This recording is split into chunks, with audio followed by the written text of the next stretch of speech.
അപ്പോൾ നിങ്ങളുടെ മെസ്സേജ് എല്ലാം വായിച്ചിട്ട് അപ്പൊ നമുക്ക് ക്ലാസ് തുടങ്ങി വെക്കാം. ഞാൻ ക്ലാസ് തുടങ്ങുന്നു. നമസ്കാരം. ഞാൻ ബൈജുവാനന്ദ യോഗ സയൻസ് മലയാളം യൂട്യൂബ് ചാനലിലേക്ക് സ്വാഗതം.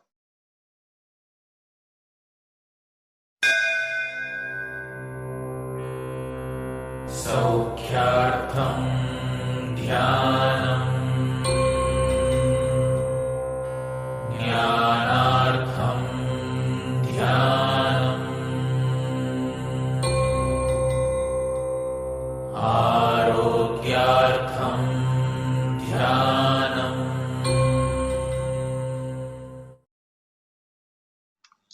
ഇന്ന് 2024 ഫെബ്രുവരി 25 ഞായറാഴ്ച രാവിലെ കൃത്യം 7 മണിക്ക് നമുക്ക് ക്ലാസ് തുടങ്ങാൻ സാധിച്ചിട്ടുണ്ട്. നിങ്ങൾ എല്ലാവരും കൃത്യസമയത്ത് എത്തിച്ചേർന്നിട്ടുണ്ട്. അപ്പൊ ഇനി സമയങ്ങളായിട്ട് നമുക്ക് തുടങ്ങാം. ബുക്ക് എടുത്തോളൂ. ബുക്ക് എടുത്തില്ലെങ്കിൽ ഒന്നും മനസ്സിലാവില്ല. Okay, yes. അപ്പൊ ഞാനിവിടെ ഒന്ന് എന്റെ ബുക്ക് ഇവിടെ സ്ഥാപിക്കട്ടെ, എന്നിട്ട് നമുക്ക് പതുക്കെ തുടങ്ങാം. ഓക്കെ, കുഴപ്പമൊന്നുമില്ല എന്ന് വിചാരിക്കുന്നു. ബുക്ക് അവിടെ ഇരിക്കും എന്ന് വിചാരിക്കുന്നു. ഒരു സെക്കൻഡ്, നിങ്ങൾ നിങ്ങളുടെ ബുക്കുകളൊക്കെ എടുത്തോളൂ. ബുക്കില്ലാതെ ഒന്നും മനസ്സിലാവാൻ സാധ്യതയില്ല. അത് മാത്രമല്ല, കൂടുതൽ ബോറടിക്കാനുള്ള സാധ്യതയുണ്ട്. വിഷയം അതാണ്. നമ്മൾ ഓക്കെ, മെസ്സേജുകൾ വരുന്നുണ്ട്. ഞാൻ ഇനി ഇതിന്റെ ഗ്യാപ്പിൽ വായിച്ചോളാം. ഓക്കെ, അപ്പൊ നമ്മൾ പഠിച്ചുകൊണ്ടിരിക്കുന്നത്, ഓർമ്മ പോയിട്ടുണ്ടെങ്കിൽ ഓർമ്മ തിരിച്ചു വരാൻ വേണ്ടിയിട്ടാണ്, ഷഡ് ദർശനങ്ങളെ കുറിച്ചിട്ടാണ്. അതായത് വേദ ഗ്രന്ഥ രചനയ്ക്ക് ശേഷം, രചന എന്ന് പറയാൻ പറ്റില്ല, അതിനുശേഷം വേദ കാലഘട്ടത്തിന് ശേഷം വേദങ്ങളെ ഒന്നും കൂടി ചെറുതാക്കി എന്ന് പറഞ്ഞാൽ നമുക്ക് മനസ്സിലാകുന്ന രീതിയിലേക്ക് കൊണ്ടുവരാൻ സഹായിച്ചിട്ടുള്ളതാണ് ശരിക്കും പറഞ്ഞ ഷഡ് ദർശനങ്ങൾ, 6 ദർശനങ്ങൾ. ഈ 6 ദർശനങ്ങൾ പ്രധാനപ്പെട്ട 6 ഗ്രന്ഥങ്ങളാണ്. ആ 6 ഗ്രന്ഥങ്ങളിൽ എന്താണോ പറഞ്ഞിട്ടുള്ളത് അത് നമ്മൾ വളരെ ലളിതമായി പഠിക്കുന്ന ഒരു രീതിയാണ് നമ്മൾ ഇവിടെ തടസ്സപ്പെട്ടുകൊണ്ടിരിക്കുകയാണ്. ഓക്കെ, വളരെ ലളിതമായിട്ട് എങ്ങനെയാണ് ഈ ഷഡ്ദർശനങ്ങൾ കേൾക്കുന്ന ഒരാൾക്ക് ലളിതമായ പഠനം നല്ലതാണ്. പക്ഷെ കുറെ കൂടി ഹയർ ലെവലിലേക്ക് പഠിക്കുന്ന ആൾക്ക് ഇത് പ്രത്യേകിച്ച് ഗുണമൊന്നും ലഭിക്കാൻ സാധ്യതയില്ല. അത് കുറെ കൂടി നന്നായിട്ട് എടുക്കുന്ന ആളുകളുടെ അടുത്ത് കേൾക്കുമ്പോഴായിരിക്കും കുറെ കൂടി. പക്ഷെ ഏറ്റവും ബേസിക് ലെവലിൽ പഠിക്കുകയാണെങ്കിൽ നിങ്ങൾക്ക് ഈ ക്ലാസ് വളരെ ഉപകാരപ്പെടും. നിങ്ങൾക്ക് അത് മനസ്സിലാവും.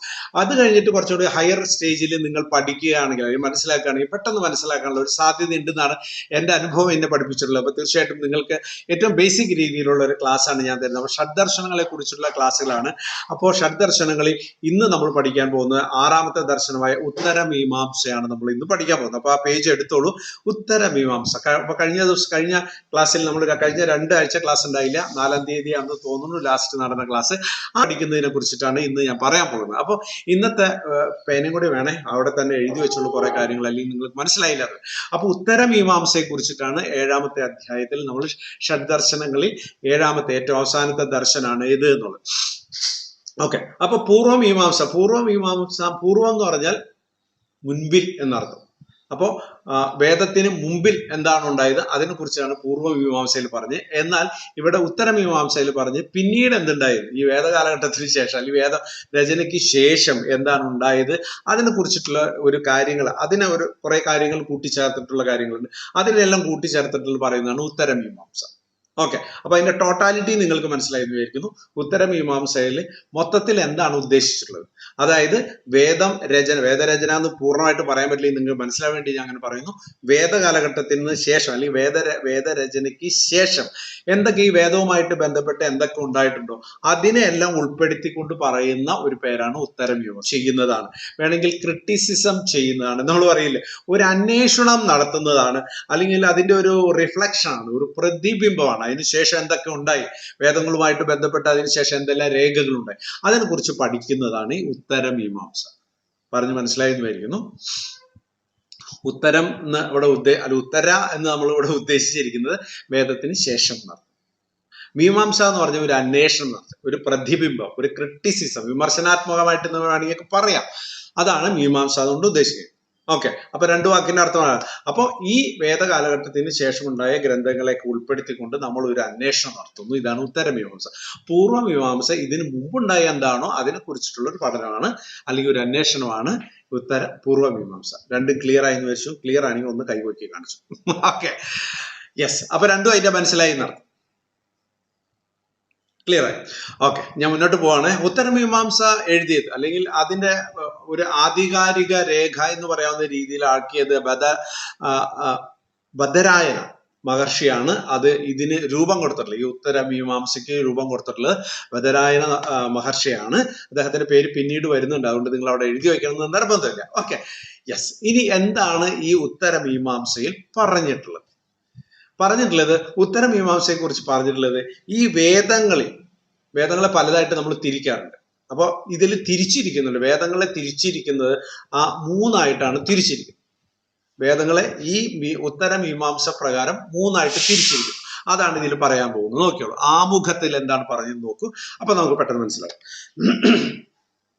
വേദം 3 കാണ്ഡങ്ങളായി തിരിച്ചിരിക്കുന്നു. ആര് തിരിച്ചിരിക്കുന്നു? ഈ ഉത്തരമീമാംസയിൽ വരുന്ന ആളുകൾ ആരൊക്കെയാണോ അവര് ഈ വേദത്തിനെ 3ആയിട്ട് തിരിച്ചിരിക്കുന്നു. 3 കാണ്ഡങ്ങളായിട്ട് അല്ലെങ്കിൽ 3 ഭാഗങ്ങളായിട്ട് തിരിച്ചിരിക്കുന്നു. അതാണ് പൂർവമീമാംസ, മധ്യമീമാംസ, ഉത്തരമീമാംസ. ക്ലിയർ ആയി? അപ്പൊ 3ആയിട്ട് തിരിച്ചിരിക്കുന്നു. പൂർവമീമാംസ യജ്ഞാദി ക്രിയകൾ വിവരിക്കുന്നു. വേറെ ഒന്നുകൂടി പറഞ്ഞുതരാം. ഈ പറഞ്ഞ വേദത്തിനെ 3ആയിട്ട് തിരിച്ചിരിക്കുന്നു. അതിന് പറയുന്നതാണ് പൂർവമീമാംസ, മധ്യമീമാംസ, ഉത്തരമീമാംസ. ക്ലിയർ ആയല്ലോ? ഇതിനെ തന്നെ വേറൊരു വാക്കിൽ കൂടി ഞാൻ ഒന്നുകൂടി നിങ്ങളെ സൂചിപ്പിക്കുകയാണ് വേറെ രീതിയിൽ. അതാണ് 3 കാണ്ഡങ്ങളായി തിരിച്ചു. അതിന് കർമ്മകാണ്ഡമെന്നും ഉപാസനാകാണ്ഡമെന്നും ജ്ഞാനകാണ്ഡമെന്നും കൂടി പേര് കൊടുത്തിരിക്കും. ഇപ്പൊ ഈ പറഞ്ഞ പൂർവമീമാംസ, മധ്യമീമാംസ, ഉത്തരമീമാംസ എന്ന് പറയുന്നതിനെ തന്നെ ഇവിടെ പറഞ്ഞിരിക്കുന്നു കർമ്മകാണ്ഡം, പിന്നെ ഉപാസനാകാണ്ഡം, ജ്ഞാനകാണ്ഡം. ഇപ്പൊ ഇതിന് 2 വാക്കുകൾ കൊടുത്തു എന്ന് മാത്രമേ ഉള്ളൂ. അത് ക്ലിയർ ആയി വരും. ഓക്കെ, ഇനി ഞാൻ വായിക്കാം. വേദം 3 കാണ്ഡങ്ങളായി തിരിഞ്ഞിരിക്കുന്നു. പൂർവമീമാംസ, മധ്യമീമാംസ, ഉത്തരമീമാംസ എന്നിങ്ങനെ. ഓക്കെ, പൂർവമീമാംസ ജ്ഞാനാദി ക്രിയകൾ വിവരിക്കുക. അപ്പൊ ഈ പൂർവമീമാംസയിൽ എന്തിനെ കുറിച്ചിട്ടാണ്? ജ്ഞാനമല്ല, യജ്ഞാദി കർമ്മങ്ങൾ, യജ്ഞങ്ങളെ കുറിച്ച്, യാഗങ്ങളെ കുറിച്ച് അന്ന് ഏറ്റവും കൂടുതൽ ഉണ്ടായിരുന്ന ഈ സംഭവം. അപ്പൊ അതിനെ കുറിച്ച് വിവരിക്കുന്നതാണ് പൂർവമീമാംസ. അതുകൊണ്ട് അതിന് കർമ്മകാണ്ഡം എന്ന് പറയും. പ്രവർത്തികൾ ഇങ്ങനെ ചെയ്യുന്നത് അതിന് കർമ്മകാണ്ഡം എന്ന് പറയും. ഓക്കെ, അതിനാണ് പൂർവമീമാംസ എന്നും പറയുന്നത്. രണ്ടും ക്ലിയർ ആയി വിവരിക്കുന്നു. ഓക്കെ, പിന്നെന്താണ് സ്റ്റക്കായോന്ന് വെച്ചിട്ടില്ല, വിവരിക്കുന്നു. മധ്യമീമാംസ ഉപാസന കാണ്ഡമാണ്. ഉപാസന എന്ന് പറഞ്ഞാൽ എന്താ? ഉപാസന എന്ന് പറഞ്ഞാൽ ഈ പ്രാർത്ഥന അങ്ങനത്തെ ഉള്ള കാര്യങ്ങളില്ലേ, അന്നും ഏറ്റവും കൂടുതൽ പ്രാർത്ഥനകൾ കൂടുതലാണ്. അപ്പൊ അതിനെ കുറിച്ച് പറയുന്നതാണ് മധ്യമീമാംസ, അല്ലെങ്കിൽ അതിനെ പറയുന്ന പേരാണ് ഉപാസനാകാണ്ഡം. മനസ്സിലായി? ഈ പ്രാർത്ഥനകൾ നേരത്തെ പറഞ്ഞ യജ്ഞങ്ങളെ, യാഗങ്ങളെ കുറിച്ചാണ് പൂർവമീമാംസയിൽ പറഞ്ഞെങ്കിൽ അതിനെ കർമ്മകാണ്ഡമെന്നും ഇതിനെ ഉപാസനാകാണ്ഡമെന്നും. അപ്പൊ ഇതില് പറയുന്നത് അല്ലെങ്കിൽ ഇതിൽപറ്റി നമ്മൾ വായിക്കുമ്പോൾ മനസ്സിലാക്കേണ്ടത് പ്രാർത്ഥനകളെ കുറിച്ചിട്ടാണ് ഇതിൽ പറഞ്ഞിട്ടുള്ളത്. Okay, yes. അടുത്തതാണ് ജ്ഞാനകാണ്ഡം. ഉത്തരമീമാംസയെ ജ്ഞാനകാണ്ഡം എന്ന് പറയുന്നു. മനസ്സിലായി? ജ്ഞാനകാണ്ഡത്തിൽ അറിവുകളെ കുറിച്ചിട്ടാണ് പറഞ്ഞിട്ടുള്ളത്. ഏറ്റവും കൂടുതൽ അറിവുകൾ. അപ്പൊ വേദത്തിൽ ഏറ്റവും കൂടുതൽ അറിവുകൾ ഉള്ളത് എവിടെയാണെന്ന് വെച്ചാൽ അത് ഉപനിഷത്തുകളിലാണ്. അപ്പൊ വേദങ്ങളുടെ ഏറ്റവും അവസാനം വരുന്ന ഭാഗമാണ് കൺക്ലൂഷൻ. ഏറ്റവും ജ്ഞാനം, വേദം വായിച്ചിട്ട് ഏറ്റവും കൂടുതൽ അറിവുകൾ നമുക്ക് കിട്ടുന്ന ഉപനിഷത്തുകൾ വായിക്കുമ്പോഴാണ്. ആ ഉപനിഷത്തുകളാണ് ഈ പറഞ്ഞ ജ്ഞാനകാണ്ഡം. നോക്കുക, ഉത്തരമീമാംസ ജ്ഞാനകാണ്ഡമാണ്. ജ്ഞാനകാണ്ഡത്തിൽ പെടുന്നതാണ് ഉപനിഷത്ത്. അപ്പൊ ഉപനിഷത്തിലാണ് ഏറ്റവും കൂടുതൽ അറിവുകൾ ലഭിക്കുന്നത്. അപ്പൊ 3 സാധനങ്ങളെ കുറിച്ചിട്ടാണ്, 3 കാര്യങ്ങളെ കുറിച്ച് പറഞ്ഞ് പൂർവമീമാംസ, മധ്യമീമാംസ, ഉത്തരമീമാംസ. ശ്രദ്ധിച്ചിരുന്നു? പൂർവമീമാംസ, മധ്യമീമാംസ, ഉത്തരമീമാംസ. അതിൽ പൂർവമീമാംസേനെ പറയുന്നതാണ് കർമ്മകാണ്ഡം. ആ കർമ്മകാണ്ഡത്തിൽ യജ്ഞാദി കാര്യങ്ങളെ കുറിച്ച് പറയുന്നു. പറയുന്നു കേട്ടോ, പ്രാർത്ഥനാകാണ്ഡത്തെ കുറിച്ച് പറയുന്നു. ഏറ്റവും ലാസ്റ്റ് ആണ് ഉത്തരമീമാംസ. ഇതിനെ ജ്ഞാനകാണ്ഡം എന്ന് പറയുന്നു. ഏറ്റവും കൂടുതൽ അറിവുള്ളത് അതിലാണ്. ഇതിൽ അത്ര അറിവില്ല എന്നർത്ഥം. ആ അറിവുള്ള ഭാഗത്തിന് പറയുന്ന മറ്റൊരു പേരാണ് ഉപനിഷത്ത് അല്ലെങ്കിൽ വേദാന്തം. ഓക്കെ, ക്ലിയർ ആയി വിവരിക്കുന്നു. യെസ്. ഓക്കെ, അപ്പൊ നമ്മൾ മുന്നോട്ട് പോവാണ്. പഠനോദ്ദേശം ഞാൻ വായിക്കുന്നില്ല. ഉപനിഷത്ത് ഹെഡ്ലൈൻ. അപ്പൊ ഉപനിഷത്തുകൾ, അപ്പൊ ഈ ഉത്തരമീമാംസയിൽ വേദത്തിന് ശേഷം ഉണ്ടായിട്ടുള്ള ആ കാര്യങ്ങളെ കുറിച്ച് പറയുമ്പോൾ അതിൽ ഉപനിഷത്ത് പെടും. അതുകൊണ്ടാണ് നമ്മൾ ഇവിടെ ഉപനിഷത്തിനെ കുറിച്ച് പഠിക്കാൻ പോകുന്നത്. ഓക്കെ, എന്താണ് ഉപനിഷത്ത്? ഉപനിഷത്ത് എന്നുള്ള വാക്ക് മൊത്തത്തിൽ എടുത്താൽ അതിന്റെ അർത്ഥം വേണമെങ്കിൽ നമുക്ക് പറയാവുന്നത് ഒരു കണക്ഷൻ എന്ന് പറയാം, ഒരു ബന്ധം എന്ന് പറയാം, അല്ലെങ്കിൽ ഒരു സമത്വം എന്ന് പറയാം. അതാണ് ഉപനിഷത്തിന്റെ മൊത്തത്തിലുള്ള. ഉപനിഷത്ത് എന്ന് പറഞ്ഞാൽ നമ്മൾ മനസ്സിലാക്കേണ്ടതെന്ന് വെച്ചാൽ അതൊരു കണക്ഷനാണ്. അതായത് ഒരു ബന്ധം, എല്ലാത്തിനെയും കുറിച്ചിട്ടുള്ള ഒരു ബന്ധങ്ങളെ കുറിച്ചിട്ടുള്ള പറയുന്നതാണ് ഉപനിഷത്ത്. അല്ലെങ്കിൽ ഒരു സമത്വത്തെ കുറിച്ചിട്ട് പറയുന്നതാണ്, ഒരു യൂണിറ്റിയെ കുറിച്ച് പറയുന്നതാണ് ഉപനിഷത്ത്. മനസ്സിലായി? ഇനി ഉപനിഷത്തിന്റെ അർത്ഥം ആ വാക്കിന്റെ അർത്ഥം എടുത്താൽ മനസ്സിലായി? അതായത് ഇത് ഉപനിഷത്ത് എന്ന് പറഞ്ഞാൽ മൊത്തത്തിൽ അതിന്റെ അർത്ഥത്തിൽ മനസ്സിലാക്കേണ്ടത് ഒരു കണക്ഷൻ, ഒരു ബന്ധം, ഒരു സമത്വം, ഒരു യൂണിറ്റി എന്നാണ് മനസ്സിലാക്കേണ്ടത്. അതിന്റെ അതായത് ഗുരുവിന്റെ അടുത്ത് ഇരുന്ന് കാര്യങ്ങളെല്ലാം, ഈ അറിവുകളെല്ലാം പഠിച്ചെടുക്കുന്നതിനാണ് ഉപനിഷത്ത് എന്ന് പറയുന്നത്. അതായത് ഗുരുമുഖത്ത് നിന്ന് ലഭിക്കുന്ന അറിവുകളാണ് ഉപനിഷത്ത്. ക്ലിയർ ആയിരുന്നു? അപ്പൊ രണ്ടർത്ഥവും നിങ്ങൾക്ക് മനസ്സിലായി എന്ന് വിചാരിക്കുന്നു. ഞാൻ മുന്നോട്ട് പോവാണ്. ഉപനിഷത്തിൽ ഏറ്റവും പ്രധാനം 10 108 ഉപനിഷത്താണുള്ളത്. ഈ 108 ഉപനിഷത്തിൽ ഏറ്റവും പ്രധാനപ്പെട്ടത് 10 ഉപനിഷത്തുകളാണ്. ആ 10 ഉപനിഷത്തിന്റെ പേര് താഴെ കൊടുക്കുന്നത് നമ്മൾക്ക് വായിക്കാം. എന്തുകൊണ്ട് ഈ 10 പ്രധാനമായി എന്ന് ചോദിച്ചാൽ, ശങ്കരാചാര്യർ ഈ 10 വ്യാഖ്യാനം എഴുതിയിട്ടുണ്ട്. അതുകൊണ്ടാണ് ഇത് പ്രധാനം എന്ന് പറയുന്നത്. കാരണം എല്ലാ ഉപനിഷത്തുകൾക്കും പ്രാധാന്യമുണ്ട്. പക്ഷെ ശങ്കരാചാര്യർ നമ്മളെക്കാൾ കുറച്ചും കൂടി ഉയർന്ന തലത്തിൽ ചിന്തിക്കുകയും കഴിവുകൾ പ്രകടിപ്പിച്ച ആളായതുകൊണ്ട് പുള്ളി ഈ 108 എന്തായാലും വായിച്ചിട്ടുണ്ട്. അപ്പൊ അതിൽ ഏറ്റവും അത്യാവശ്യം മനസ്സിലാക്കേണ്ടത് അല്ലെങ്കിൽ അറിഞ്ഞിരിക്കേണ്ടത് 10 ഉപനിഷത്താണെന്ന് അദ്ദേഹം സ്വയം മനസ്സിലാക്കുകയും അത് വ്യാഖ്യാനം എഴുതുകയും ചെയ്തുകൊണ്ട് നമ്മളും അതിനെ ഫോളോ ചെയ്തുകൊണ്ട് പറയുന്നു. അദ്ദേഹം തിരഞ്ഞെടുത്ത ആ 10 പ്രധാനപ്പെട്ടത്. ഉപനിഷത്ത് എല്ലാം പഠിക്കണമെന്ന് വെച്ചാൽ പഠിച്ചില്ലെങ്കിൽ ഈ 10 മനസ്സിലാക്കി വെക്കണം എന്ന് പറയുന്ന കാര്യം. ക്ലിയർ ആയല്ലോ? യെസ്. അവിടെ നോക്കാം. ഉപനിഷത്തിൽ ഏറ്റവും പ്രധാനം 10 അപ്പൊ 10 കഥ മനസ്സിലായില്ലേ? ഓക്കെ, അത് ഏതൊക്കെയാന്ന് വെച്ചാൽ അതിൽ 7 1 ഈശോപനിഷത്ത്, 2 കേനോപനിഷത്ത്, 3 മാണ്ഡൂക്യോപനിഷത്ത്, 4 തൈതരി ഉപനിഷത്ത്, 5 ഐതരേയ ഉപനിഷത്ത്, 6 ചാന്തോക്യോപനിഷത്ത്, 7 ബൃഹദാരണ്യോപനിഷത്ത്. ഓക്കെ, അതാണ് മെയിൻ 7 ആദ്യം പറഞ്ഞിട്ടുള്ളത്. ശ്രീബുദ്ധന് മുമ്പ് രചിക്കപ്പെട്ടതാണ് എന്ന് ഡോക്ടർ രാധാകൃഷ്ണൻ രേഖപ്പെടുത്തിയിട്ടുണ്ട്. അപ്പൊ ബുദ്ധന് മുമ്പ് എഴുതിയിട്ടുള്ളതാണ് ഈ ഉപനിഷത്തുകളെല്ലാം. ശങ്കരാചാര്യരല്ല ഉപനിഷത്തുകൾ എഴുതിയെന്ന് ആദ്യം മനസ്സിലാക്കുക. ശങ്കരാചാര്യർ ഇതിന് വ്യാഖ്യാനം എഴുതിയതുകൊണ്ട് ഈ 108 10 എടുത്ത് വ്യാഖ്യാനിച്ചതുകൊണ്ട് ആ 10 പ്രധാനം എന്ന് നമ്മൾ മനസ്സിലാക്കി. അതിൽ 7 ബുദ്ധന് മുമ്പ്. അപ്പൊ ബുദ്ധൻ ഏതാണ്ട് ജനിച്ചത് BC 800 കാലഘട്ടത്തിലാണെന്നാണ് എൻ്റെ ഒരു ഓർമ്മ. അതിന് മുമ്പാണ് ഈ പറഞ്ഞ ഏതുണ്ടായിട്ടുള്ളത്, ഈ പറഞ്ഞ 7 ഉപനിഷത്ത് ഉണ്ടായത്. ബാക്കി 3 ഉപനിഷത്ത് അതിനുശേഷമാണ് ഉണ്ടായിട്ടുള്ളത് എന്ന് മനസ്സിലാക്കണം. അവയോടൊപ്പം കഠോപനിഷത്ത്, പ്രശ്നോപനിഷത്ത്, മണ്ഡൂക്യോപനിഷത്ത് എന്നിവ ചേർന്നതാണ് പ്രധാനപ്പെട്ട 10 ഉപനിഷത്തുകൾ. ഓക്കെ, ക്ലിയർ ആയി എന്ന് വരികയും. യെസ്, ഞാൻ അടുത്ത പാരഗ്രാഫിലേക്ക് പോവാണ്. എന്തെങ്കിലും ഡൗട്ട് ചോദിച്ചിട്ടുണ്ടോ? ഇല്ല, ചോദിച്ചിട്ടില്ല എന്ന് വിചാരിക്കുന്നു. ഓക്കെ, യെസ്, ഞാൻ മുന്നോട്ട് പോവാണേ. ഈ ഉപനിഷത്തുക്കൾക്ക് ശ്രീശങ്കരൻ വ്യാഖ്യാനം എഴുതിയിട്ടുണ്ട് എന്നത് അതിന്റെ പ്രാധാന്യം ഉയർത്തുന്നു. ഞാൻ നേരത്തെ പറഞ്ഞ കാര്യം ക്ലിയർ ആയില്ലേ? ഓക്കെ, ജാതിഭേദത്തെയും ബ്രാഹ്മണ്യത്തെയും എതിർക്കുന്ന ആശയങ്ങൾ ഉൾക്കൊള്ളുന്നത് കൊണ്ട് വജ്രസൂചികോപനിഷത്തും പ്രധാനമാണ്. ഞാനത് അധികം പ്രാധാന്യം കൊടുക്കുന്നില്ല, കാരണം അത് എഴുത്തുകാരന്റെ ഒരു ഇതിനു വേണ്ടി കൊടുത്തതുകൊണ്ട് ഞാൻ ആ ഒരു ലൈന് കൂടുതൽ പ്രാധാന്യം കൊടുക്കുന്നില്ല. അടുത്ത ലൈനിലേക്ക് പോകുന്നു. യോഗയെക്കുറിച്ച് കൂടുതലായി ചർച്ചകൾ കാണുന്നത് കൊണ്ട് ശ്വേതേശ്വര ഉപനിഷത്ത് യോഗ പഠിതാക്കൾക്ക് പ്രധാനമാണ്. അപ്പൊ ശ്വേതരോപനിഷത്ത് യോഗയെക്കുറിച്ച് കൂടുതൽ കാര്യങ്ങൾ പറഞ്ഞുകൊണ്ട്, ഇപ്പൊ യോഗ പഠിക്കുന്ന ആളുകളായതുകൊണ്ട് നമുക്ക് ഈ ഉപനിഷത്ത് കൂടുതൽ വായിക്കുന്നത് നല്ലതാണ്, അല്ലെങ്കിൽ കൂടുതൽ മനസ്സിലാക്കുന്നത് നല്ലതാണെന്നുള്ള ഇൻഫോർമേഷൻ ഇതിൽ തന്നിട്ടുണ്ട്. കൂടാതെ ഈ ഉപനിഷത്തിന് ശ്രീശങ്കരൻ്റെതെന്ന് കരുതുന്ന വ്യാഖ്യാനമുണ്ട്. ശങ്കരാചാര്യ അതിനും വ്യാഖ്യാനം എഴുതിയിട്ടുണ്ട് എന്നാണ് ഇതിൽ സൂചിപ്പിച്ചിട്ടുള്ളത്. Okay, yes. അടുത്ത് അപ്പൊ ഉപനിഷത്ത് ഈ ഉത്തരമീമാംസയിൽ പെടുന്ന ഒരു ഭാഗമാണ്. അപ്പൊ മനസ്സിലായതുകൊണ്ടാണ് നമ്മൾ ഉപനിഷത്ത്. അപ്പൊ ഉപനിഷത്തില് ഈ ഉത്തരമീമാംസയിൽ കുറെ ഗ്രന്ഥങ്ങൾ ഉൾപ്പെട്ടിട്ടുണ്ട്. അതിലൊന്ന് ഉപനിഷത്താണ്. അതുകൊണ്ട് ഉപനിഷത്തിനെ കുറിച്ച് ഒരു ചെറിയ ഐഡിയ ആണ് ഇപ്പൊ തന്നിട്ടുള്ളത്. അടുത്തത്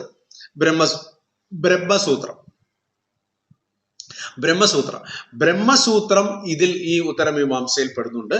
അപ്പൊ ആ ഉത്തരമീമാംസയിൽ പെടുന്നത് കൊണ്ട് ബ്രഹ്മസൂത്രത്തിൽ എന്താണ് പറഞ്ഞിട്ടുള്ളത് നോക്കാം.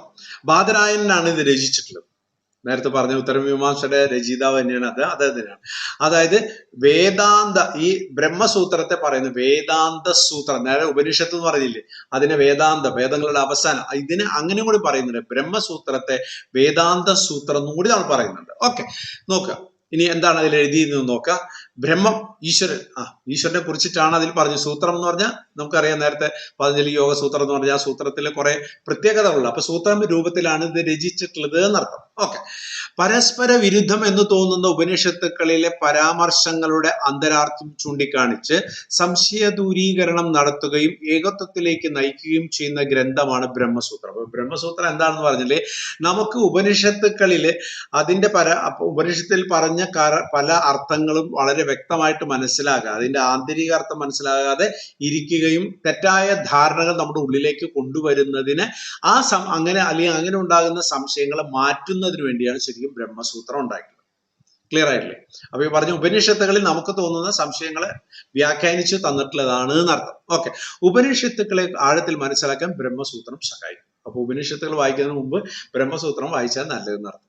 ക്ലിയർ ആയിരിക്കും. ഓക്കെ, മുന്നോട്ട് പോവാണ്.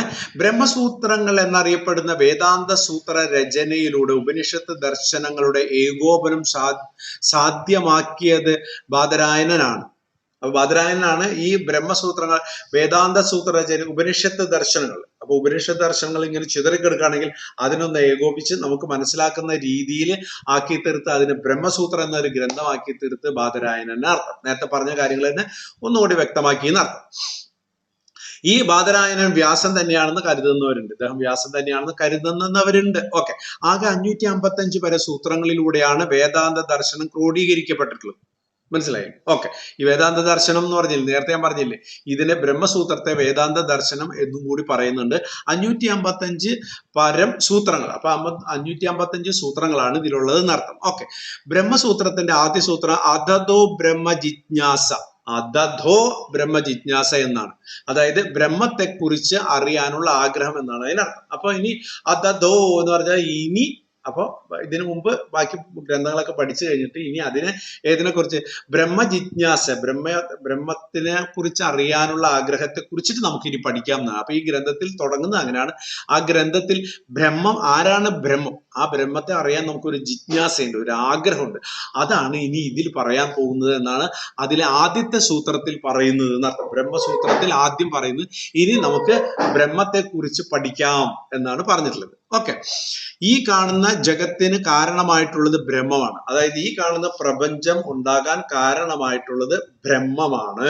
ആ ബ്രഹ്മത്തിനെ നമ്മൾ മനസ്സിലാൻ വേണ്ടി ഈശ്വരൻ എന്ന് പറയും. പക്ഷെ ഈശ്വരൻ അല്ല, ബ്രഹ്മം എന്നുള്ള വാക്ക് തന്നെ നിങ്ങളുടെ ഉള്ളിലേക്ക് ഇരുത്തുക. ഓക്കെ. അനുനിമിഷം മാറ്റത്തിന് വിധേയമായി കൊണ്ടിരിക്കുന്ന ഈ പ്രപഞ്ച പ്രതിഭാസങ്ങളുടെ മൂലകാരണം ബ്രഹ്മമാണെന്ന പരമതത്വത്തിന്റെ സ്ഥാപനമാണ് ബ്രഹ്മസൂത്രത്തിൽ നിർവഹിക്കുന്നത്. അപ്പൊ ഈ ബ്രഹ്മസൂത്രത്തിൽ പറഞ്ഞിരിക്കുന്നത് ഈ പ്രപഞ്ചം ഉണ്ടാക്കിയിരിക്കുന്നത് ബ്രഹ്മമാണ്.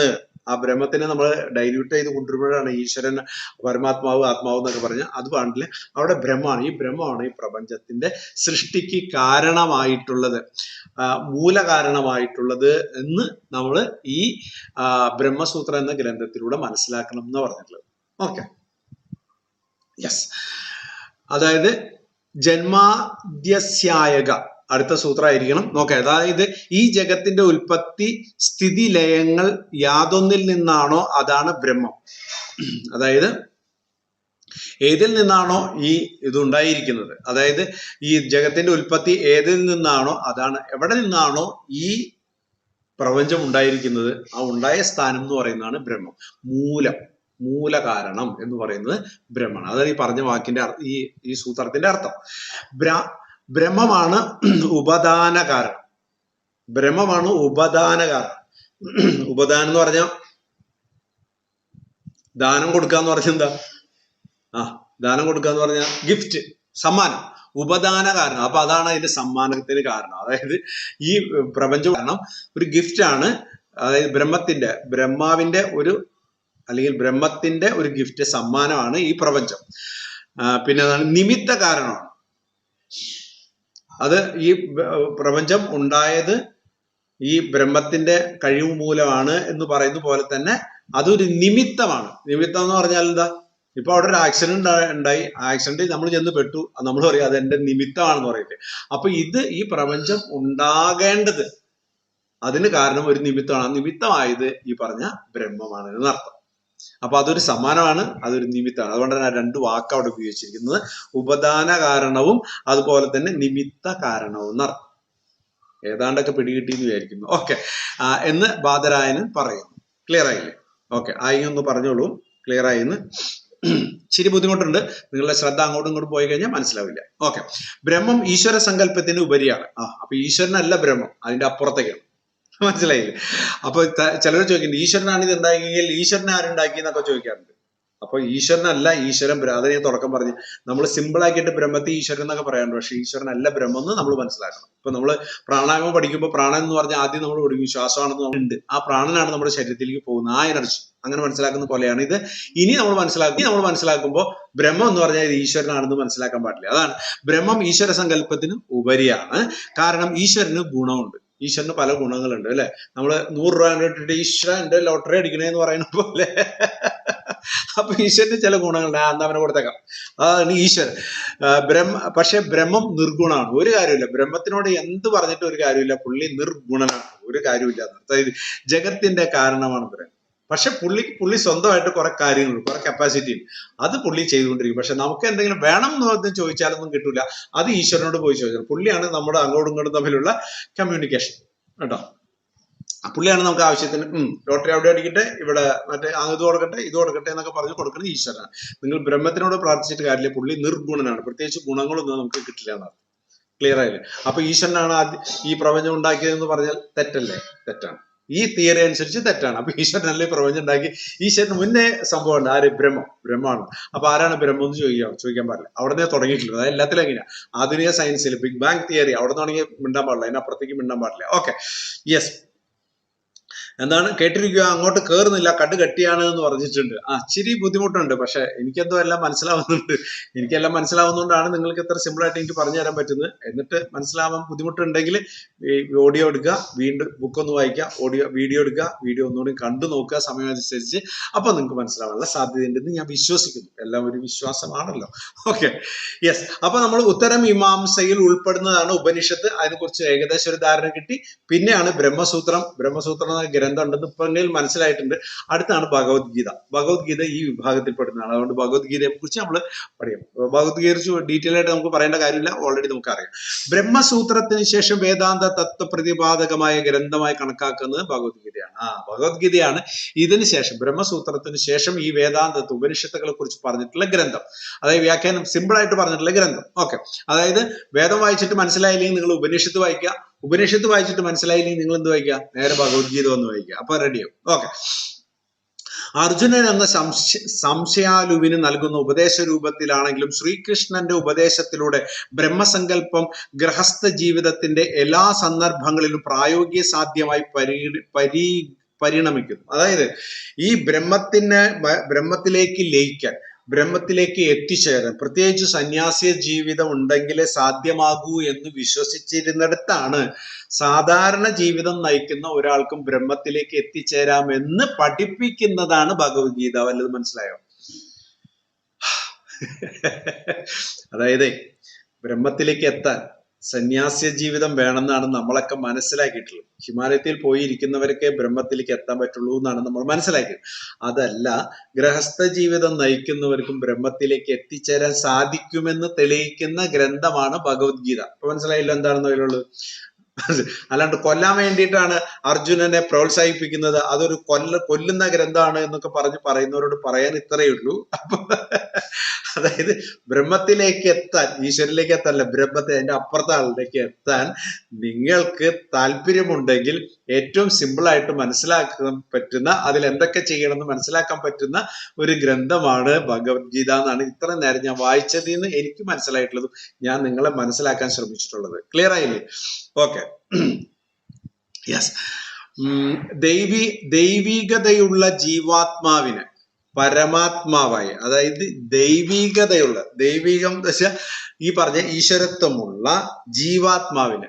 അപ്പൊ അവിടെ നമ്മൾ ഒന്നുകൂടി ഞാൻ താഴേക്ക് വരാണ്. ഈശ്വരൻ പരമാത്മാവാണ്. ആ പരമാത്മാവിന്റെ ഒരു അംശമാണ് നമുക്ക് തന്നിട്ടുള്ളത്. അപ്പൊ നമ്മളിലും ഈശ്വരന്റെ ഒരു അംശമുണ്ട്. അതാണ് ഈ പറഞ്ഞിട്ടുള്ള ജീവാത്മാവ്. അപ്പൊ ഈശ്വരൻ നമുക്ക് തന്ന ആത്മാവ് ജീവൻ എന്ന് പറയുന്നു. അതാണ് ജീവാത്മാവ്. അപ്പൊ നമ്മളിലുള്ളത് ജീവാത്മാവാണ്. അപ്പൊ ദൈവീകതയുള്ള, അപ്പൊ ഒരു ഈശ്വരനാണ് നമുക്ക് ഈ ചെറിയ പുള്ളിയുടെ പരമാത്മാവിന്ന് കുറച്ചിങ്ങനെ കട്ട് ചെയ്തിട്ട് ഒരൊരുത്തർക്ക് എറിഞ്ഞു കൊടുത്തതാണ് ഈ നമ്മുടെയിലുള്ള ഈശ്വരന്റെ അംശം. അതാണ് നമ്മൾ പറയുന്ന ജീവാത്മാവ്. ആ ജീവാത്മാവിനെ പരമാത്മാവായിട്ട് ഈശ്വരനായിട്ട്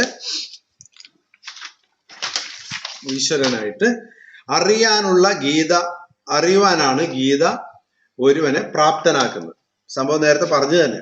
അതായത് ഈശ്വരനെ അറിയാൻ, ഏറ്റവും സിമ്പിളായിട്ട് അറിയാൻ ഉള്ള ഒരു സിസ്റ്റമാണ് ഈ പറഞ്ഞ, അല്ലെങ്കിൽ ഒരു ഗ്രന്ഥമാണ് ഈ പറഞ്ഞ ഭഗവത്ഗീത എന്നർത്ഥം. ഓക്കെ, ക്ലിയർ ആയില്ലേ? ഓക്കെ, ഒരുവനെ പ്രാപ്തനാകും. ഗീത വായിച്ചാലും നിങ്ങൾ ഈ പറഞ്ഞ ഈശ്വരനിലേക്ക് എത്തും, പരമാത്മാവിലേക്ക് എത്തും, അതുപോലെ തന്നെ ബ്രഹ്മത്തിലേക്ക് എത്തും എന്നർത്ഥം. ഓക്കെ, ഇവിടെ മനസ്സ് ബ്രഹ്മത്തിലേക്ക് വികസിക്കുകയാണ്. നമ്മൾ ഇത് വായിക്കുന്നതോടെ നമ്മുടെ മനസ്സ് ഈ സാധാരണ മനുഷ്യ ജന്മത്തിൽ നിന്ന് മനുഷ്യമായി വലുതായി മുന്നോട്ട് പോവുകയാണെന്നർത്ഥം. അത് മോക്ഷസാധ്യമാണ്. അപ്പൊ മോക്ഷത്തിലേക്ക് സന്യാസികൾക്ക് മാത്രമേ മോക്ഷം ലഭിക്കൂ എന്നുള്ളതല്ല, നമുക്കും, അതായത് സാധാരണ കുടുംബജീവിതം നയിക്കുന്നവർക്കും മോക്ഷം സാധ്യമാകും. ഇവിടെ സന്യാസം കൂടാതെ തന്നെ ഗൃഹസ്ഥന് യോഗം സാധ്യമാകുകയാണ്. മഹാഭാരത ചർച്ച ചെയ്യുന്നത്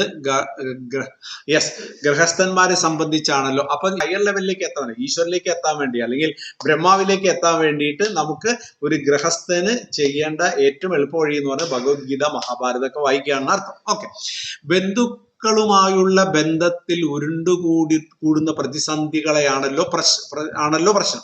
മഹാഭാരതത്തിന്റെ ഭാഗമായ ഭഗവത്ഗീത സ്വാഭാവികമായും ഗൃഹസ്ഥ ജീവിതത്തിന്റെ നീരാസമല്ല, ഗൃഹസ്ഥ വൃത്തിയിലൂടെ സ്വധർമ്മം അറിഞ്ഞ് കർമ്മം ചെയ്യുന്നതിലൂടെ പരമപദത്തിലേക്കുള്ള മാർഗമാണ് നിർദ്ദേശിക്കപ്പെട്ടിട്ടുള്ളത്. സംഭവം സിമ്പിളാണ്, ഇത്രയേ ഉള്ളൂ. അതായത് ഭഗവത്ഗീത മഹാഭാരതത്തിന്റെ ഒരു ഭാഗമാണ്. അതാദ്യം മനസ്സിലാക്കാം. മഹാഭാരതം ഇങ്ങനെ എഴുതി കഴിഞ്ഞിട്ട് അതിൽ നിന്നൊരു ചെറിയ ഭാഗം എടുത്തിട്ട് അതിനെ വിശാലമായ ക്യാൻവാസിൽ രചിച്ചിട്ടുള്ളതാണ് ഭഗവത്ഗീത. അതാദ്യം മനസ്സിലാക്കുക. അപ്പൊ ബന്ധുക്കളുമായുള്ള ബന്ധത്തിൽ ഉരുണ്ടുകൂടിയ പ്രതിസന്ധിയാണല്ലോ, അതാണല്ലോ ഇതിൽ ചർച്ച ചെയ്യുന്നത്, മഹാഭാരതത്തിൽ ചർച്ച ചെയ്യുന്നത്. മഹാഭാരതത്തിന്റെ ഭാഗമായ ഭഗവത്ഗീത സ്വാഭാവികമായും ഗൃഹസ്ഥ ജീവിതത്തിൽ നീരസം, അതായത് ഗൃഹസ്ഥ ജീവിതത്തിൽ നിന്ന് നിങ്ങൾ വിട്ടുപോകണം, അത് ഗുണം ചെയ്യില്ല എന്നല്ല അതിൽ പറയുന്നത്.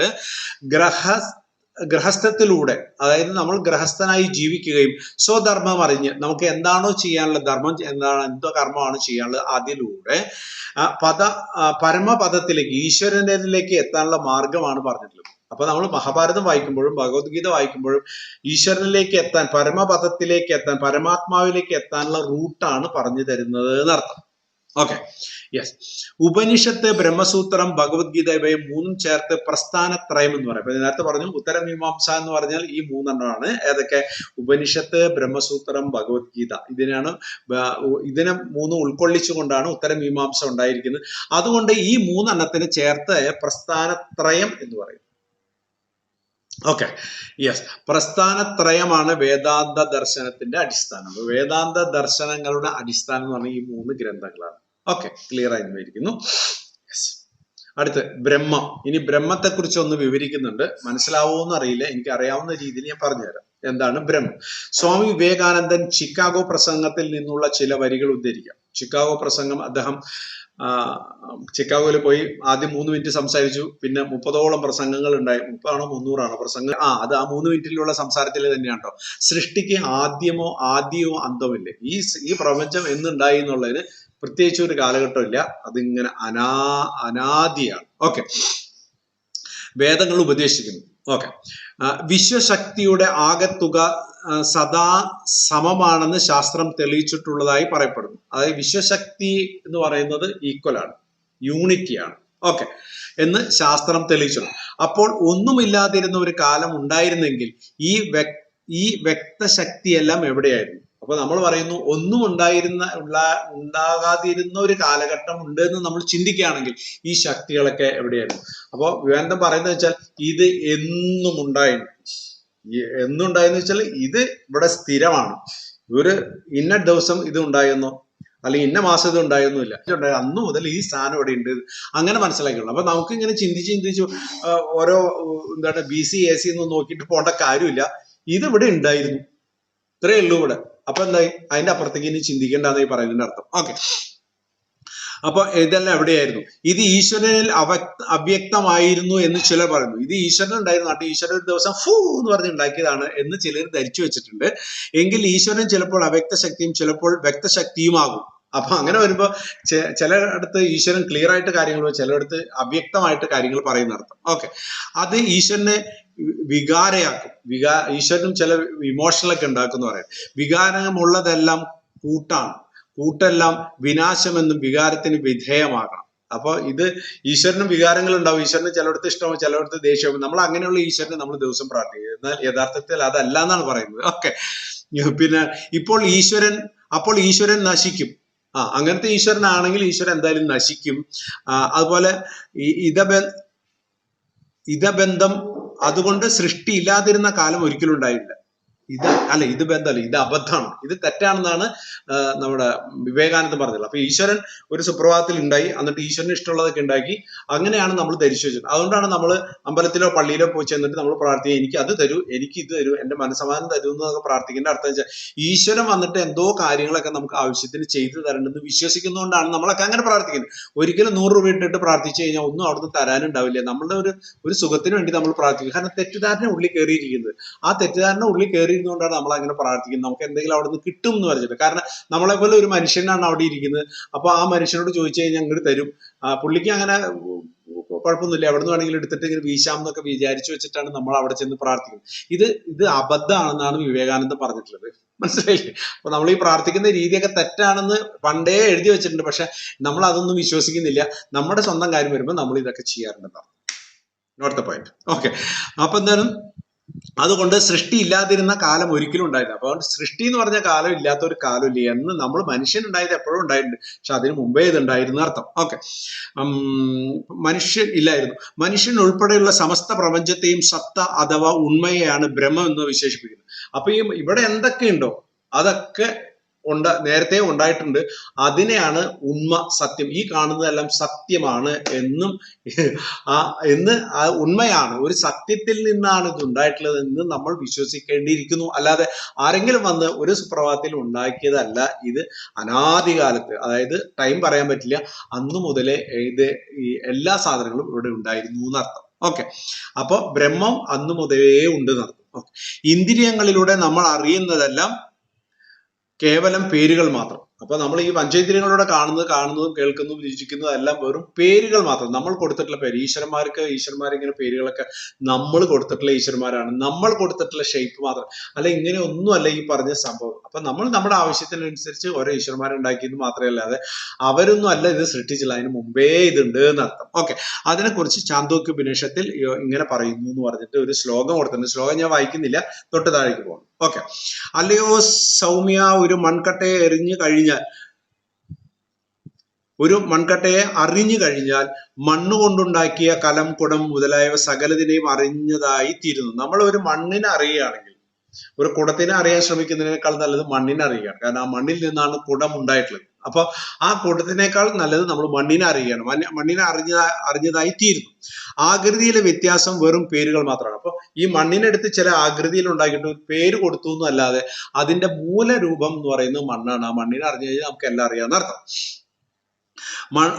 മണ്ണാണേ സത്യമായിട്ടുള്ളൂ. ഓക്കെ, അപ്പൊ അതിന്റെ മൂല കാരണം മണ്ണാണ്. അപ്പൊ മണ്ണാണ് അവിടെ യാഥാർത്ഥ്യമുള്ളത്. അപ്പൊ മണ്ണിൽ നിന്നും ഉണ്ടാക്കിയതെല്ലാം മായയാണ് എന്നർത്ഥം. ഓക്കെ, പരിമിതമായ സത്യമാണ് മിഥ്യ. അപ്പൊ സത്യം എന്ന് പറയുന്നത് പരിമിതമാണ്, പൂർണ്ണമല്ല. സത്യം ഒരിക്കലും പൂർണ്ണമല്ല. പരിധിയില്ലാത്ത സത്യമാണ് പരമസത്യം. അപ്പൊ പരിധിയില്ല. സത്യം എന്ന് പറയുന്നത് വളരെ ചെറുതാണ്. അത് വിശാല തലത്തിലേക്ക്, അല്ലെങ്കിൽ പരിധിയില്ലാതെ നമ്മൾ എപ്പോഴാണോ മനസ്സിലാക്കുന്നത് അപ്പോഴാണ് അത് പരമസത്യം എന്ന് പറയുന്നത്. ഓക്കെ, യെസ്, അതാണ് ബ്രഹ്മത്തെക്കുറിച്ച് ഇത്രയൊക്കെ മനസ്സിലാക്കിയത്. കാരണം വെച്ചാൽ ഓക്കെ, യെസ്, നമ്മൾ അടുത്തേക്ക് പോവാണ്. അതുകൊണ്ട് പറഞ്ഞിട്ട് നമുക്ക് അവസാനിപ്പിക്കാം. മഹാവാക്യങ്ങൾ ഇടയ്ക്കിടയ്ക്ക് കട്ടായി പോകുന്നുണ്ട്. യെസ്, ഇടയ്ക്കിടയ്ക്ക് കട്ടായി പോകുന്നുണ്ടേ, സാരമില്ല, നമുക്ക് അവിടെ നിന്ന് പിടിച്ചോ. അടുത്ത മഹാവാക്യങ്ങൾ എന്താണ്? ഈ ബ്രഹ്മത്തെക്കുറിച്ച് പറഞ്ഞിട്ടുള്ള മഹാവാക്യങ്ങൾ കൊണ്ട് നമ്മൾ പരിചയപ്പെടാൻ. ബ്രഹ്മത്തെ പരിചയപ്പെടുന്നത് പോലെ തന്നെ മഹാവാക്യങ്ങൾ, 4 മഹാവാക്യങ്ങളെ കുറിച്ചിട്ടാണ് ഇവിടെ പറഞ്ഞിട്ടുള്ളത്. അയമാത്മ ബ്രഹ്മ. നോക്കുക, ഈ ആത്മാവ് ബ്രഹ്മമാകുന്നു. അതാണ് അതിന്റെ അർത്ഥം. ആയാതാത്മ ബ്രഹ്മ എന്ന് പറയുന്നത് ഈ ആത്മാവ് ബ്രഹ്മമാകുന്നു. മാണ്ഡൂക്യ ഉപനിഷത്തിലാണ് ഈ വാക്യം വന്നിട്ടുള്ളത്. മാണ്ഡൂക്യ ഉപനിഷത്ത് ഓർത്തു വെച്ചത്. ആത്മാവിന് 4 പദങ്ങൾ കൽപ്പിക്കുന്നു. ആത്മാവിന് 4 പദങ്ങൾ എന്ന് പറഞ്ഞാൽ 4 സ്റ്റെപ്പ് ഉണ്ട് എന്നർത്ഥം. അത് ഏതൊക്കെയാ നോക്കൂ. ജാഗ്രത, സ്വപ്നം, സുഷുപ്തി, തുരീയം എന്നിങ്ങനെയാണ് 4 സ്റ്റെപ്പ് ഉണ്ട്. ശരിക്കും പറഞ്ഞാൽ ഈ ആത്മാവിന് 4 സ്റ്റെപ്പ് ഉണ്ട്. അത് ഏതൊക്കെയാണെന്നാണ് പറഞ്ഞത്. ഉണർന്നിരിക്കുന്ന ആദ്യം ജാഗ്രത എന്ന് പറഞ്ഞത്. അപ്പൊ ജാഗ്രത എന്ന് പറഞ്ഞാൽ ഉണർന്നിരിക്കുന്ന മനോഭാവം. അപ്പൊ നമ്മളിപ്പോ ഉണർന്നിരിക്കുക, അപ്പൊ ജാഗ്രതയിലാണ്. അപ്പൊ നിങ്ങൾ അവിടെ വളരെ ജാഗ്രതയിലാണ് ഇരിക്കുന്നത്, അല്ലെങ്കിൽ നിങ്ങൾക്ക് മനസ്സിലാവില്ല. മനസ്സിലായി? അതാണ് ജാഗ്രത. ഉണർന്നിരിക്കുന്ന ആ സമയത്തിന് പറയുന്ന പേരാണ് ജാഗ്രത. സ്വപ്നം, ഉറങ്ങുന്ന ജാഗ്രത എന്ന് പറഞ്ഞാൽ ഉണർന്നിരിക്കുന്നത്. സ്വപ്നം, ഉറങ്ങുന്ന മനോഭാവം. ഉറങ്ങുന്നതിനെയാണ് സ്വപ്നം എന്ന് പറയുന്നത്. സുഷുപ്തി, ഇന്ദ്രിയങ്ങൾ വ്യാപരിക്കാത്ത മനോഭാവം. ഇരുട്ടിൽ എല്ലാം ഒന്നായി കാണുന്ന പോലെ. അതായത് നമുക്ക് എല്ലാം ഒന്നാണ്. ഇപ്പൊ നമ്മൾ സ്വപ്നം കാണുന്നതിന് നമ്മൾ ഉറങ്ങുമ്പോൾ സ്വപ്നം കാണുന്നു എന്നുള്ള രീതിയിൽ നിങ്ങൾ വേണമെങ്കിൽ മനസ്സിലാക്കിക്കോളൂ. സുഷുപ്തി എന്ന് പറഞ്ഞാൽ നല്ല ഗാഢനിദ്ര എന്ന് മനസ്സിലാക്കിക്കോളൂ. അപ്പൊ സംഭവം മനസ്സിലായില്ലേ? അപ്പം ഒന്ന് ഉണർന്നിരിക്കുന്നു, ഒന്ന് സ്വപ്നം കാണുന്നു, ഒന്ന് ഗാഢനിദ്ര. ഓക്കെ. 4-മത്തെ തുരീയം. 4-മത്തേത് പേരിട്ടു. തുരീയം എന്ന് പറഞ്ഞാൽ അതിന്റെ അർത്ഥം 4-മത്തേത് എന്നാണ് അതിന്റെ അർത്ഥം. നമ്മൾ ഒന്നുകൂടി മനസ്സിലാക്കിയ ശുദ്ധ ബോധം എന്നർത്ഥം. ഒറിജിനൽ ബോധം. മനസ്സിലായി? അപ്പൊ നമുക്ക് 4 ഭാവങ്ങളുണ്ട്. 1 ജാഗ്രത, ഉണർന്നിരിക്കുന്നത്. 2 സ്വപ്നം കാണുന്നത്. 3 ഗാഢനിദ്ര. 4 തുരീയം, അതായത് നമ്മുടെ ഒറിജിനൽ ബോധം എന്ന് പറയുന്ന അവസ്ഥ. അതെപ്പോഴാണ് കൂടുതലും ധ്യാനം ചെയ്യുന്ന അവസ്ഥയിൽ നമ്മൾ കടന്നു പോകുന്ന രീതിയാണ് വേണമെങ്കിൽ സങ്കല്പിക്കാം നമുക്ക്. അങ്ങനെയാണ് ഈ ശുദ്ധബോധം. അങ്ങനെ 4 അവസ്ഥകളാണ് നമുക്കുള്ളതെന്ന് എന്തു പറയുന്നു? ഈ പറഞ്ഞ വേദങ്ങൾ പറയുന്നു. Okay, yes. അടുത്ത മഹാവാക്യം ഏതാന്ന് നോക്കുക. പ്രജ്ഞാനം ബ്രഹ്മ. പ്രജ്ഞാനം ബ്രഹ്മമാകുന്നു. പ്രജ്ഞാനം ബ്രഹ്മമാകുന്നു. അതാണ് ഐതരീയ ഉപനിഷത്തിലുള്ളതാണ് ഈ പറഞ്ഞുള്ള വാക്യം. പ്രജ്ഞാനം. എന്താണ് ഈ പ്രജ്ഞാനം? പ്രജ്ഞാനം അഥവാ ബോധമാണ് പരമമായിട്ടുള്ളത്. നേരത്തെ പറഞ്ഞ ബോധം ശുദ്ധബോധമല്ല, തുരീയം. അത് തന്നെയാണ്. അപ്പൊ ഇവിടെ അത് തന്നെ പറയുന്നു. എന്താണ്? പ്രജ്ഞാനം അഥവാ ബോധമാണ് എപ്പോഴും ഉള്ളത് എന്നർത്ഥം. ഓക്കെ. എല്ലാ ചരാചരങ്ങളും പ്രജ്ഞയിൽ അധിഷ്ഠിതമാണെന്ന് ഈ ഉപനിഷത്ത് പറയുന്നു. അപ്പൊ ബോധം ഉണ്ടെങ്കിലേ ഈ ചരാചരങ്ങൾക്ക് പ്രത്യേകം. അപ്പൊ ബോധം കൂടിയ ആളുണ്ട്, കുറഞ്ഞ ആളുണ്ട് എന്നർത്ഥം. അത് മാത്രം മനസ്സിലാവും. പ്രജ്ഞാനം ബ്രഹ്മ എന്ന ഈ മഹാവാക്യത്തിലും ബ്രഹ്മത്തിനെ കുറിച്ച് അല്ലെങ്കിൽ ഈശ്വരനെ കുറിച്ച് അല്ലെങ്കിൽ ആത്മാവിനെ കുറിച്ചിട്ടാണ് ഈ പറഞ്ഞർത്ഥം. ഓക്കെ. അടുത്ത തത്വമസി. അത് നീയാകുന്നു. ആ ഇരിക്കുന്നത് നീയാകുന്നു എന്നാണ് അർത്ഥം. ഏത്? ആരാണ് ആയിരിക്കുന്നത്? ആത്മാവ്. ഓക്കെ. ചാന്തോക്യ ഉപനിഷത്തിലാണ് ഈ വാക്യം. ഞാൻ അതൊക്കെ നേരത്തെ പറഞ്ഞിട്ടുള്ളതുകൊണ്ടാണ് വായിച്ചു തീർക്കുന്നത്. ചാന്തോക്യ ഉപനിഷത്തിലാണ് ഈ വാക്യം ഉള്ളത്. പിതാവായ ആരുണി പുത്രനായ ശ്വേതകേതുവിന് പ്രപഞ്ച തത്വം ഉപദേശിക്കുകയാണ്. അപ്പോഴാണ് ഈ തത്വമസീനെ കുറിച്ച് പറയുന്നത്. അതാണ് സന്ദർഭം. ഒട്ടേറെ ഉദാഹരണങ്ങളിലൂടെ അത് നീ തന്നെയാണ് എന്ന് ബോധ്യപ്പെടുത്തുന്നു. ഈ വാക്യത്തെ ഗുരുവാക്യം എന്ന് പറയാം. അത് നീയാണ്. അതായത് നമ്മൾ ഈശ്വരനെ ചെന്ന് പ്രാർത്ഥിക്കുമ്പോഴും അവിടെ പറയുന്നു തത്വമസി, അത് നീയാണ്. ആ ഇരിക്കുന്ന ഈശ്വരൻ നീയാണ്. നീ എന്ന് പറഞ്ഞാൽ ഈ സാധനത്തിന്റെ ഉള്ളിലുണ്ട്. ആ പരമാത്മാവിന്റെ ഒരു അംശമാണ് ഈ പറയുന്ന ജീവാത്മാവ് എന്ന് നിങ്ങൾ മനസ്സിലാക്കി കഴിഞ്ഞാൽ ആ പ്രശ്നം അവിടെ മാറുന്നതാണ്. അപ്പൊ നമ്മൾ ഈശ്വരനോട് പ്രാർത്ഥിക്കുമ്പോൾ ഈശ്വരനൊന്നും കേൾക്കാൻ അവിടെ ഒരാളുമില്ല. കേൾക്കുന്നത് നമ്മളെ തന്നെ, നമ്മുടെ ആത്മാവ് തന്നെയാണ് കേൾക്കുന്നത്. അപ്പൊ നമ്മുടെ ആത്മാവ് ഒന്ന് ഉഷാറാവും എന്നർത്ഥം കേട്ടോ. ഇങ്ങനെ ടയർഡായിട്ടിരിക്കുന്ന ആൾ പ്രാർത്ഥിക്കുകയാണ്, എന്നെ രക്ഷിക്കണേ, എനിക്കൊരു പ്രശ്നമുണ്ട് എന്നൊക്കെ പറയുമ്പോൾ നമുക്ക് സ്വയം ഫീൽ ചെയ്യാണ്, അദ്ദേഹം അത് കേട്ടിട്ട് എനിക്ക് എന്തോ തരുന്നുണ്ട് എന്ന് നമുക്ക് സ്വയം തോന്നുമ്പോൾ മനസ്സിന് വല്ലാത്തൊരു അനുഭൂതി തോന്നുന്ന ആ ഒരു സമയമാണ് ശരിക്കും പ്രാർത്ഥനയുടെ ഫലം എന്ന് പറയുന്നത്. അതാണ് ജീവൻ. അപ്പൊ ശരിക്കും പ്രാർത്ഥന കേൾക്കുന്നത് നമ്മുടെ ആത്മാവാണ്, അവിടെ ഇരിക്കുന്ന ആത്മാവല്ല. ഓക്കെ. അതാണ് തത്വമസിയുടെ ശരിയായ കാതൽ, അല്ലെങ്കിൽ എന്താണ് അതിൽ പറഞ്ഞിട്ടുള്ള കാര്യം, അതാണ് ഞാൻ ഇപ്പൊ പറഞ്ഞിട്ടുള്ളത്. ഓക്കെ. അപ്പൊ 3-മത്തെ അതാണ്. 4-മത്തെ അഹം ബ്രഹ്മാസ്മി. ഞാൻ ബ്രഹ്മമാകുന്നു. അഹം ബ്രഹ്മാസ്മി, ഞാൻ ബ്രഹ്മമാകുന്നു. ബൃഹദാരണ്യകോപനിഷത്തിലാണ് ഈ മഹാവാക്യം പറഞ്ഞിരിക്കുന്നത്. ഓക്കെ. ശിഷ്യന്റെ ബോധ്യമാണ് ഈ അറിവിന് ആധാരം. ശിഷ്യനുണ്ടാകുന്ന ബോധ്യം, ശിഷ്യന് സ്വയം ബോധ്യപ്പെടുമ്പോൾ മനസ്സിലാകും അഹം ബ്രഹ്മാസ്മി, ഞാൻ ഈശ്വരനാണെന്ന്. ഗുരുവിന്റെ അടുത്ത് ഞാനും ഈശ്വരനാണ് എന്ന് മനസ്സിലാകുന്നു. ഓക്കെ. നമ്മൾ പറഞ്ഞില്ലേ ജീവാത്മാവ് ഈശ്വരന്റെ ഒരു അംശം എടുത്തിട്ടാണ് നമ്മുടെ ഉള്ളിലും ഇരിക്കുന്നു പറയുമ്പോൾ ഞാനും ഈശ്വരനാണ് അല്ലെങ്കിൽ ഞാനും ബ്രഹ്മമാണ് എന്ന് മനസ്സിലാകുന്ന അർത്ഥം. ഓക്കെ. ശിഷ്യന്റെ ബോധ്യമാണ് ഈ അറിവിന് ആധാരം. അതുകൊണ്ട് ഈ വാക്യത്തെ അനുഭവമാകും എന്ന് പറയുന്നു. Okay, yes. ബ്രഹ്മസാക്ഷാത്കാരപാത ജ്ഞാനമാർഗം സ്വീകരിക്കുന്നവർക്ക് നിർദ്ദേശിക്കപ്പെട്ടിരിക്കുന്ന മാർഗമാണ്. ബ്രഹ്മസാക്ഷാത്കാരം, സെൽഫ് റിയലൈസേഷൻ. ബുദ്ധൻ ശ്രീബുദ്ധനൊക്കെ പോയ സംഭവത്തിനാണ് ഈ പറയുന്നത്. മാർഗമാണ്, ജ്ഞാനമാർഗം സ്വീകരിക്കുന്നവർക്കാണ് അതുണ്ടാകുന്ന അർത്ഥം. സാധന ചതുഷ്ടയം, വിവേകം, വൈരാഗ്യം, ശമാധികൾ, മുമുക്ഷുത്വം, ഇവയാണ് സാധന ചതുഷ്ടയം. ഇത് നമ്മൾ നേരത്തെ പഠിച്ചാണ്, കഴിഞ്ഞ അധ്യായത്തിൽ പഠിച്ചുകൊണ്ട് ഞാൻ ഒന്നും പറയില്ല. ശമം, ദമം, ഉപരതി, തിതിക്ഷ, ശ്രദ്ധ, സമാധാനം, ഈ 6 സമാധികൾ. നേരത്തെ പഠിച്ചതാണ് നമ്മൾ. ബ്രഹ്മസാക്ഷാത്കാരത്തിന്റെ രാജഗോപുരം വരെ സാധന ചതുഷ്ടയം എത്തിക്കുക. അപ്പൊ ഈ സാധന ചതുഷ്ടയം ചെയ്തു കഴിഞ്ഞാൽ നമ്മൾ എവിടെ എത്തും? ബ്രഹ്മസാക്ഷാത്കാരത്തിലേക്ക് എത്തും എന്നാണ് പറഞ്ഞിട്ടുള്ളത്. തുടർന്ന് ശ്രവണ മനന നിധിന്യാസത്തിലൂടെ സാക്ഷാത്കാരം നേടാം എന്നാണ് വേദാന്തം. തുടർന്ന് അപ്പൊ പിന്നെ വേണമെങ്കിൽ വേറൊരു ഭാഗം കൂടി പറയുന്നത് ഇതാണ്, ശ്രവണ മനന നിധിന്യാസം. നേരത്തെ നമ്മൾ ഇതിനു മുമ്പും അത് ആ ചാപ്റ്റർ പഠിച്ചിട്ടുള്ളത് കൊണ്ട് ആ ഭാഗം പഠിച്ചിട്ടുള്ളത് ഞാൻ ഇത് ചെയ്യുന്നില്ല.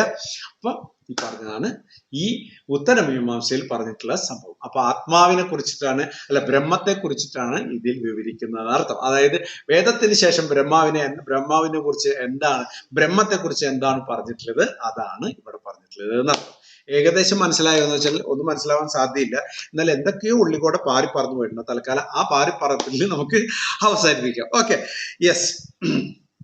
അപ്പൊ എല്ലാവരും എത്ര പേരുണ്ട്? 22, 28 പേരാണ് ഉണ്ടായിട്ടുണ്ട്. 6 പേര് ഇറങ്ങി പോയിട്ടുണ്ട്. ഓക്കെ, നീ നിന്റെ ഉള്ളിലാണ്, ഈ എല്ലാം നീ നിന്റെ ഉള്ളിലാണ് എന്നുള്ളതല്ല. നമ്മൾ ഈശ്വരനെ പ്രാർത്ഥിക്കുമ്പോൾ ഞാനും ഈശ്വരനാണ് എന്ന ഒരു ആശയത്തോടു കൂടി നിൽക്കുമ്പോൾ കൂടുതൽ ഉണർവ് ഉണ്ടാക്കാൻ ശ്രമിക്കും. അപ്പൊ നമുക്ക് അവിശ്വാസം ഉണ്ടാവാൻ പാടില്ല എന്നാണ്.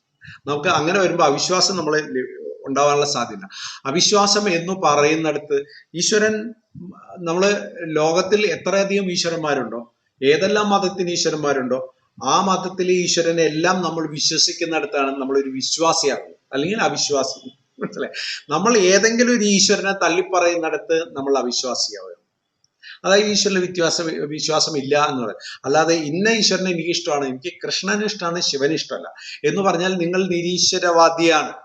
ഇപ്പൊ ഞാൻ പറയുകയാണെങ്കിൽ ഞാൻ കൃഷ്ണനെ വിശ്വസിക്കുന്നു, അല്ലെങ്കിൽ ശിവനെ വിശ്വസിക്കുന്നു, അള്ളാഹയെ വിശ്വസിക്കുന്നു, കർത്താവിനെ വിശ്വസിക്കുന്നു എന്ന് പറയുന്നിടത്താണ് ഞാൻ ഈശ്വര വിശ്വാസിയായിട്ട് മാറുന്നത്. ഞാൻ പറയുകയാണ് ഞാനിപ്പോ അള്ളാഹിനെ വിശ്വസിക്കുന്നില്ല എന്ന് പറയുന്നിടത്ത് ഞാൻ നിരീശ്വരവാദിയാണ്. അതാദ്യം മനസ്സിലാക്കിയോളൂ. നമ്മൾ ഒരു ഈശ്വര വിശ്വാസിയാണെങ്കിൽ ഏതെല്ലാം ഈശ്വരൻ ഈ ലോകത്ത് നമ്മൾ അറിയുന്നതും അറിയപ്പെടാത്ത എത്രയധികം ഈശ്വരന്മാരുണ്ടോ, ആ ഈശ്വരന്മാരൊക്കെ നമ്മൾ വിശ്വാസത്തിലേക്ക് കൊണ്ടുവരുമ്പോഴാണ് യഥാർത്ഥ വിശ്വാസിയായിട്ട് മാറുന്നത്. അല്ലെങ്കിൽ അത് നിരീശ്വരവാദി. കാരണം ഒരു ഈശ്വരനെ വിശ്വസിക്കുന്നില്ല, ആ ഈശ്വരനെ ഞാൻ വിശ്വസിക്കുന്നില്ല എന്ന് പറയുന്നിടത്ത് എനിക്ക് വിശ്വാസം ഇല്ല എന്നർത്ഥം. അപ്പൊ നമ്മുടെ പെർസെന്റേജ് കുറഞ്ഞു വരികയാണ്. മനസ്സിലായി? എല്ലാ ഈശ്വരന്മാരെ വിശ്വസിക്കുന്നിടത്താണ് നമ്മൾ 100% ഈശ്വര വിശ്വാസികളായി മാറുന്നത്. അല്ലെങ്കിൽ നമ്മൾ പറയും ഞാൻ 80% ഈശ്വര വിശ്വാസിയാണ്, അല്ലെങ്കിൽ 10% ഈശ്വര വിശ്വാസിയാണെന്ന് മാത്രമേ പറയാൻ പാടുള്ളൂ. നിങ്ങൾ 100% ഈശ്വര വിശ്വാസിയാണ് എന്ന് നിങ്ങൾക്ക് ധൈര്യപൂർവ്വം പറയണമെങ്കിൽ ഈ ഭൂമിയിൽ നമ്മൾ അറിയുന്ന എത്ര ഈശ്വരന്മാരുണ്ടോ, അറിയാൻ പാടില്ലാത്ത എത്ര ഈശ്വരന്മാരുണ്ടോ, അവരെ എല്ലാം ഈശ്വരനായിട്ട് നിങ്ങൾ ഉറപ്പിക്കുന്നിടത്തെ നിങ്ങൾ പൂർണ്ണ ഈശ്വരവാദികളായി തീരുന്നുള്ളൂ. അല്ലെങ്കിൽ നിങ്ങളിൽ 50% ആണെങ്കിൽ 50% നിരീശ്വരവാദം, 80% ഞാൻ ഈശ്വരയെ വിശ്വസിക്കുന്നുള്ളൂ, 80% ഈശ്വരന്മാരെ എനിക്ക് വിശ്വാസമുള്ളെങ്കിൽ നിങ്ങൾ 20% നിരീശ്വരവാദികളാണ്. Okay, yes. അപ്പൊ ഞാൻ നിർത്തുന്നു. എല്ലാവർക്കും സന്തോഷത്തോടെ ആനന്ദത്തോടെ നല്ല ദിവസം ആശംസിക്കുന്നു. വീണ്ടും നാളെ സന്ധിപ്പും വരെ വണക്കം. യെസ്.